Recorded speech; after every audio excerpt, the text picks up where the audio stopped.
Okay, so ngayon, exam 2 naman tayo. Sana may mga bibo sa inyo. Start na mag-aral. Kahit Holy Week pa lang. Okay, so this is about your arterial blood gas. This is prepared by me, Vernon, and Raf de los Santos. So, arterial blood gas, ABG. Okay, so hindi ito yung Asian Pepe Girls nyo. Okay, so pag nabasa niyo ABG next time, unang isipin nyo arterial blood gas. So, first of all, this is taken from the artery. Okay? Dapat giveaway na yan kasi arterial blood gas nga eh, di ba? Pero yung iba kasi sinasagot pa rin venous kasi di ba yun yung common na IV. Okay, usually taken into from the radial artery or the femoral artery. So pag nagkumuha ng ABG, yung parameters mo na makuha mo ay partial pressure of oxygen, carbon dioxide, bicarb, pH levels, O2 sat, and base excess. So, konting ano lang, itong mga SaO2, yung ibang makikita nyo, SpO2, PaO2. So, pag PA, partial pressure yon. Ibig sabihin, so halimbawa, isang system, maraming nag-exert ng pressure kasi marami kang gas, di ba? May O2 ka, may CO2. So, kaya siya partial pressure. So, yun yung pressure na in-exert ng specific gas. Okay? Pag sinabi SaO2 at SpO2, same na naman yun. Pareho silang O2 sat. Ang pinagkaiba lang is SaO2 is your arterial saturation. So which is, ito yun, arterial saturation. Gaano karami oxygen ang nakasakay sa iyong mga hemoglobin. Pag SpO2, ito yung percutaneous saturation. So pag ano na, yung, ano tawag doon? Yung kinakabit sa kamay, Pulse ox. Pulse ox. Okay, thank you. Yung pulse ox. And eventually gagamit tayo nun. So pag naggamit ka ng pulse ox, marirecord yung SpO2 ng pasyente. Ano yun? In percent yun. Percent. 98%, 97%. Yung partial pressure millimeter mercury. Okay, next. Okay, so ito yung parameters na parang ito yung laging tinitingnan kasi dito malalaman yung diagnosis mo na respiratory acidosis, respiratory alkalosis, yung mga ganun-ganon.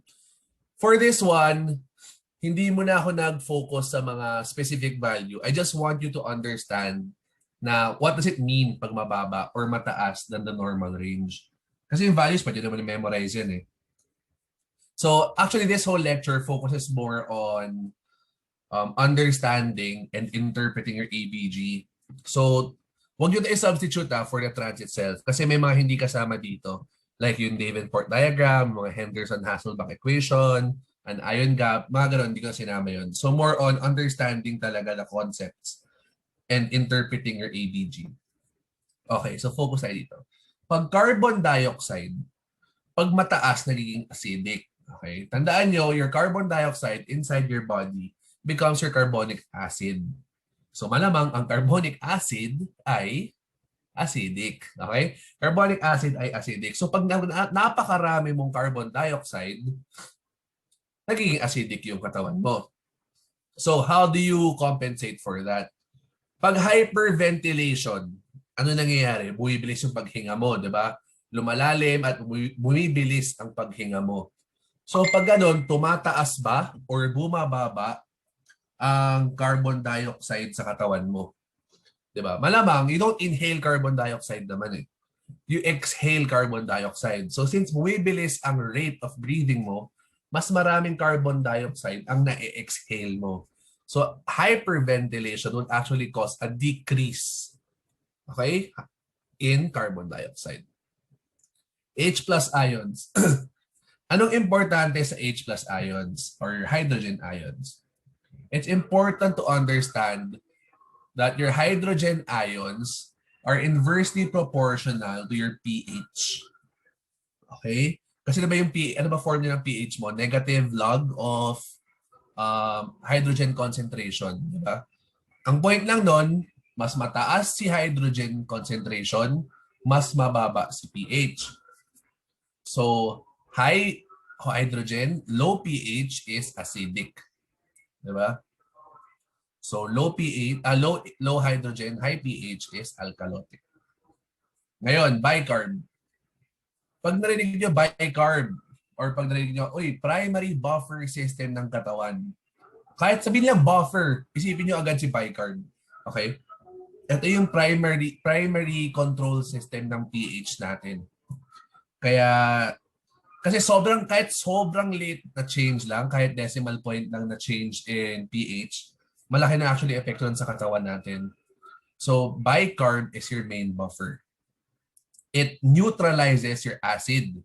Diba? Pansinin mo, negative charge to, positive charge to, pwede sila mag-combine. It actually acts as a neutralizer. So kung acid to, para ma-neutralize niya, malamang base siya. Kaya pag maraming bicarb, it's actually alkalotic. Malamang pagbababa, opposite. Okay. So control of pH. Sabi ko kanina, your first line, instantaneous, right away, agad-agad. Chemical buffer system. Okay? Pag sinabing, how do you control your pH right away? Bakit naman tanong na yun? Pero ganun. So, okay, chemical buffer system. Tatlo yan actually. Si bicarb, si phosphate, and protein. Pero yung pinaka-main mo is your bicarb. Second line, after, alam mo, nag-fail si bicarb. Tapos it takes minutes to hours. So, meron kang second line. Second line, meron kang respiratory mechanism. Dalawa yan ha. Respiratory mechanism and renal mechanism. Siyempre, sa respiratory mechanism, sabi ko kanina, na-control mo yung pag-release ng carbon dioxide. Sa renal mechanism naman, you control the release of your H plus ions. Actually, secretion ng bicarb, meron din yan sa renal mechanism. Ngayon, what's important to remember sa second line mo? Tandaan mo that your respiratory mechanism is faster than your renal. Halimbawa, sabihin ko sa iyo ngayon, oy, pH mo mataas na. O, ano mas madaling gawin? Huminga ka na mabilis o sabihin mo sa kidney mo na, oy, damihan mo naman yung H plus ions, di ba? So, syempre, mas madali, mag-hyperventilate ka na lang. Oh, so, ganun yun. So, respiratory mechanism is faster. Kasi mas na-control mo there.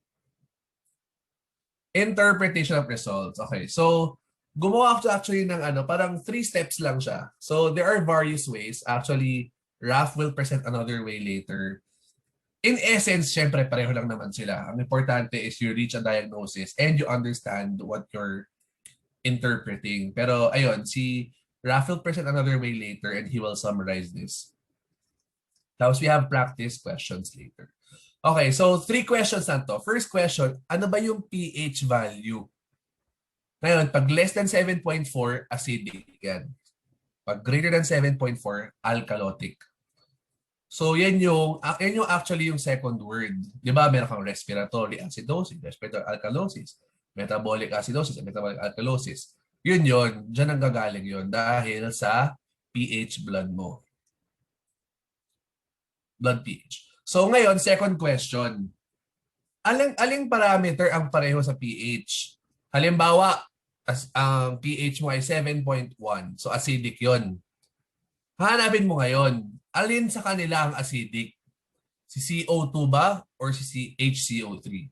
Usually, for basic examples, isa dyan kapareho, tapos yung isa either normal or opposite.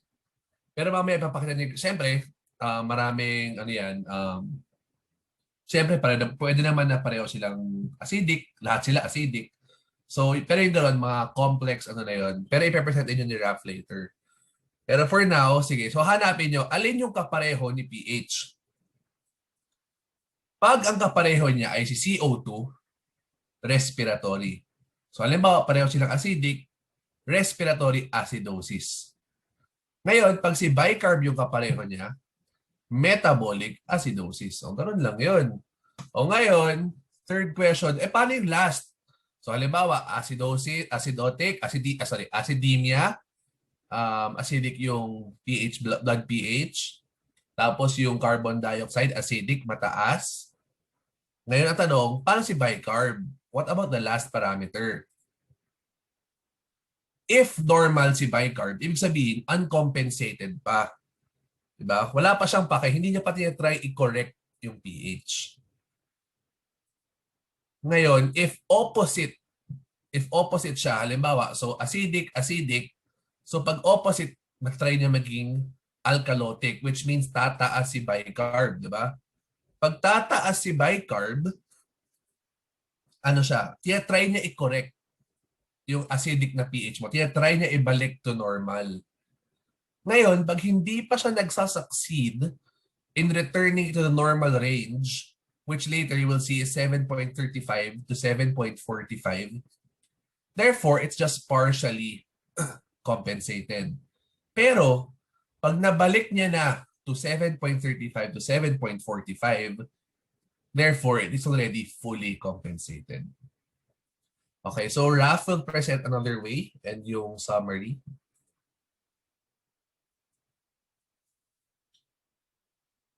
Hello? Yan. Rinig ba ako? Yes, sir. Okay, so ito actually medyo same lang naman to sa diniscuss ni Vernon. Medyo ginawa ko lang siya na parang algorithmic style. So parang ganun. Yung step 1 natin, syempre look at the pH value. Ganun din. First step kay Vernon, look at the pH value. So yung 7.35 to 7.45 kasi yun yung physiologic pH ng blood natin. So anything na mas mababa doon ay acidotic, anything na mas mataas ay alkalotic. Pero we should be wary na 7.35 to 7.45, di ba normal siya? Pero minsan nag-normal na yung pH natin, pero kung titignan natin yung CO2 and yung bicarb natin, hindi pa rin siya normal. Kasi ibig sabihin lang nagko-compensate yung dalawang parameters natin to normalize yung pH natin. So kailangan laging tignan mo pa rin yung CO2 and HCO3 kahit normal yung pH. So ito lang, mnemonics lang yung Rome. Respiratory opposite siya, tas metabolic equal or same. So kapag respiratory, mas mataas yung carbon dioxide, mas mataas din yung bicarb if nag-compensate na. Pero kung hindi pa, unchanged lang yung bicarb. Sa metabolic naman, equal or same. So kapag mataas yung, kapag acidic, mas mataas yung carbon dioxide. Ganun. Step 2, which among CO2 and bicarb is not within the normal range? So ito yung normal range natin, CO2 35 to 45. Ito, tandaan nyo lang, di ba yung pH natin is 7.35 to 7.45. Tanggalin nyo lang yung 7, yun na yung normal values natin for CO2. HCO3 naman, 22 to 26. Ito, walang mnemonics, so tandaan nyo na lang. If CO2, yung abnormal sa atin, most likely it's a respiratory nature. Tapos if bicarb naman yung abnormal sa atin, usually metabolic in nature. Pero what if both sila na abnormal? So titignan nyo kung ano yung consistent with the pH value. Kunwari, di ba sa respiratory, kunwari acidotic si patient, tapos mataas yung carbon dioxide niya and then mataas din yung bicarb niya. Alin dun yung consistent with the pH? Siyempre, di ba yung CO2? Kapag mataas yung CO2, mas acidic. Pero kapag mataas ba yung bicarb, acidic, di ba hindi? So yung mataas, yung elevated na bicarb is a form of compensation na. So ganon. If both are consistent naman, mixed. Kunwari, ito makikita nyo to, kunwari acidotic si patient, mataas yung CO2 niya, pero sobrang baba naman ng bicarb niya. Ayun, mixed naman yung category niya. So step 3 naman, look for compensation from the other parameter. So kunwari, kanina tinignan mo yung CO2, ngayon naman tignan mo yung bicarb. So kapag normal siya and abnormal pa rin yung pH, compensated pa siya kasi hindi pa siya gumagalaw para ma-adjust yung pH. So tapos kung abnormal naman na siya and then abnormal pa rin yung pH, partially compensated pa lang kasi hindi pa normal yung pH natin. If abnormal na siya kasi nag-compensate na siya pero normal na yung pH natin, so fully compensated. Next slide. Nag-get ba? Ayun. So ito, medyo busy lang yung slide pero tinry kong i-summarize yung possible interpretations ng mga ABG results. So yung kita ba yung yung cursor ko? Hindi. Okay. Ayan, kita Sige. na. Ito, Ayun, kita na. ito respiratory siya. Ito metabolic. So, kung titignan nyo, dito sa respiratory, puro CO2 yung consistent yung CO2. So kunwari acidotic si patient, dapat mataas yung CO2 natin. Yon, 'di ba? Sa Rome, respiratory opposite. So opposite siya, opposite. So kung mababa to, mataas to, mataas to, mababa to. Ngayon naman, tignan natin yung bicarb natin. So kung normal pa siya, and then mababa pa rin yung pH natin. Normal to, mababa yung pH. Uncompensated siya. Kasi hindi pa niya na papataas or hindi pa niya na normalize yung neutralize yung pH natin. So respiratory kasi CO2 yung consistent with the pH, tapos acidotic kasi acidotic. Ganyan. Tapos if elevated naman yung HCO3 natin pero mababa pa rin si pH, partially compensated. Ganyan. So ito yung sinasabi ko kanina na hindi porket normal na yung pH natin, wala nang problema. Kasi kung titignan mo yung CO2, mataas yung CO2, elevated yung bicarb, acidotic pa rin siya considered, pero fully compensated na. So ano ang nag-compensate sa kanya? Usually yung renal system natin na yung nagko-compensate, 'di ba? Yung renal system natin nag-release siya ng bicarb. Kasi usually at this conditions, yung buffer system natin ay nag-fail na. Diba? Yung buffer system natin yun yung primary compensatory mechanism. So medyo nag-fail na siya. So ngayon, ang tinitignan na natin na nag-compensate is yung either respiratory or yung renal natin. So ganon. Ayun, tignan nyo na lang din dito sa respiratory alkalosis. Dito naman sa metabolic alkalosis, ganun din. So unang tignan nyo is yung pH. So kung mababa or mataas. Tapos di ba sa Rome, metabolic equal. So kung mababa, depressed yung bicarb natin. Kung mataas yung pH, elevated yung bicarb natin.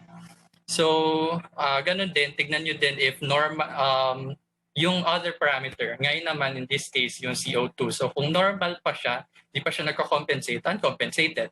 Pero kung depressed na siya, ibig sabihin nag-start na siya mag-compensate, pero abnormal pa rin yung pH natin, partially compensated. Ayun, ito yung sinasabi na ni Vernon kanina na kapag acidotic tayo, di ba, kapag acidotic metabolic acidosis naman, ang nagko-compensate sa kanya is respiratory. So, mag-hyperventilate ka niyan para mapababa yung CO2 level sa katawan para makompensate. Ayun, if eto, di naman kayo malilito kapag mixed acidosis kasi parehas consistent with the pH. So kung yung acidotic si patient, elevated si CO2, syempre kasi magiging carbonic acid, depressed naman si bicarb kasi nagkukulang naman na yung basic component natin. Ganon din sa alkalosis. Ayun. So yun lang. Back to you, Bernard. Thank you. So yun, siguro add ko lang din. Halimbawa, tinanong, if ang patient mo nakikita mo nag-hyperventilate, so hyperventilate, bumaba CO2, does that mean respiratory alkalosis agad yung problema ng pasyente? So yung sagot, hindi. Pwedeng oo, pero pwede ring hindi kasi it could be a compensation. Pwede siya nagko-compensate lang for metabolic acidosis. Diba? So dahil sobrang acidic mag-hyperventilate ka para pababain. Okay, so thank you for that, Graph. Thank you. Okay, pakibura na lang ng annotation. Okay. So yan. So ngayon, practice. Oh, nose. Okay, practice tayo. Dan, are you there? Dan Chua? Yes. Okay, so ito yung example natin. Nandito naman yung normal range. So 'di ba? Ay, sige, share ko lang din, pero ewan ko kung magiging useful to sa inyo. So ito maganda na yung sinabi ni Raf kanina, 'di ba? Na 7.35, 7.45, nanggalib yung 7, ayan na, 35 to 45.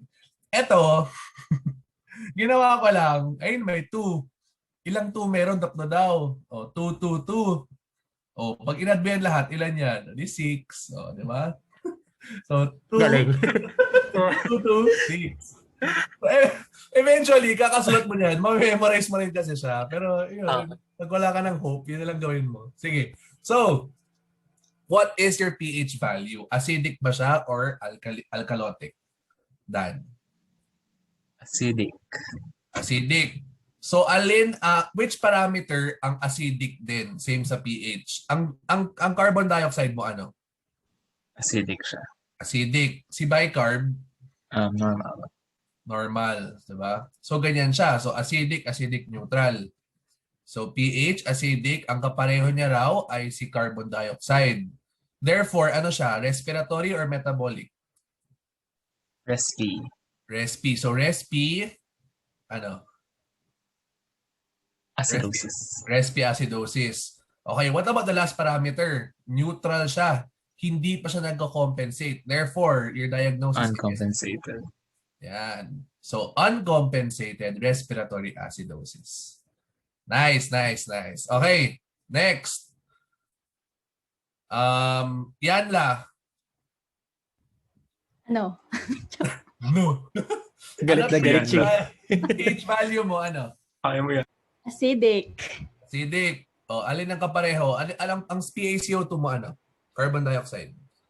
Acidic. din. Acidic. Si bicarb, Alkalotic. alkalotic. Okay, so yung last parameter, opposite siya, tama? Alkalotic. Opposite siya. Pero tingnan natin si pH. Na fully compensate niya ba o hindi? Parang hindi. Hindi, di ba? Kasi hindi siya umabot sa normal range eh. So it's only partially compensated na ano yung diagnosis? Respiratory acidosis? Partially compensated respiratory acidosis. Nice one. Okay, last one. Sir Hagay. Yes po. Okay, ito na natin na sa'yo. Ng table Ang na hirap lang. na akin, Okay. Ang pH ano? That's alkalotic. Alkalotic. Okay, so slightly alkalotic pa rin siya. Even though it's within a normal range, it's still slightly alkalotic. Alkalotic. Okay. Ang carbon dioxide ay That's slightly alkalotic. Yeah. alkalotic din. So far we have ano yung diagnosis so far? Alkalosis. So Oh. that's respiratory alkalosis. Respiratory alkalosis. Ang bicarb ay Acidic. acidic. So far, kung titignan nga natin, ang bicarb, di ba, nabalik niya sa normal range yung ating pH.